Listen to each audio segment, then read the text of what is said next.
Welcome to the Digital Coffee Break presented by Scrapineers.com. My name is Tiffany Tillman, founder and educator for Scrapineers, and I'm delighted to be your hostess today. Today's guest is a sweet and simply one-of-a-kind digi-scrap juggernaut.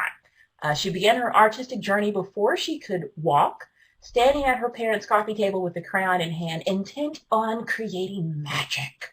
And her desire to create has never subsided. She sees the world in a variety of colors and abstract shapes, and she's fascinated by fluctuations in texture and the fusion between differing mediums, all while she blends and builds truly beautiful, tactile, yet digital creations. I'm really talking about a real person here. Okay.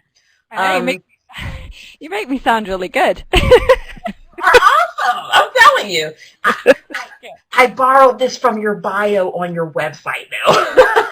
This statement. I was like, that sounds really good. She's also a mother, a wife, dog lover, healer, teacher, runner, wine connoisseur, passionate storyteller, and photo enthusiast. I personally had the pleasure of knowing her for a very long time. And when I jumped on the digital scrapbook scene about 9 years ago, this woman, you, were already helping people find their inner creative genius and in the trenches, inspiring and designing. So please welcome to the Digital Coffee Break, the woman who brings artsy to modern memory keeping, Anna Aspnes. Thanks for having me. You're welcome. Welcome. Typically, a lot of my layouts are usually a blended photo supported by some framed photos. That seems to be my kind of major MO at the moment. And then I'll often just, use a title from one of my word art packs, add the journaling, and then it's usually, but I don't really go in much for embellishments. I usually put embellishments in my kits more for my customers who like them.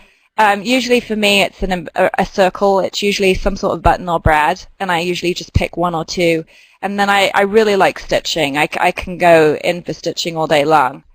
So so that's kind of the way. So usually, this is a template, so in this particular case, this focal photo I just clipped to a mask, and you can see that I just want to check here.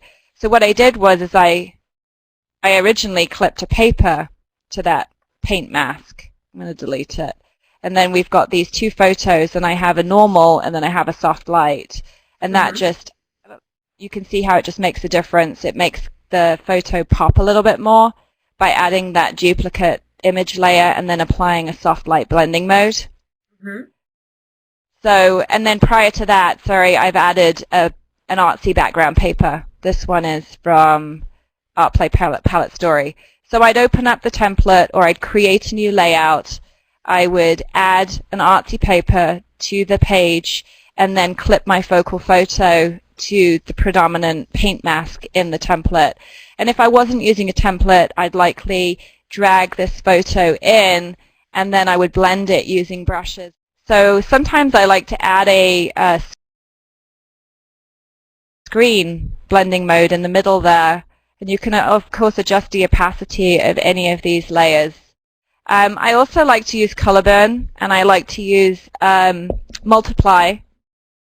It really depends. Those tend to be the main ones. Let me think, what else do I use?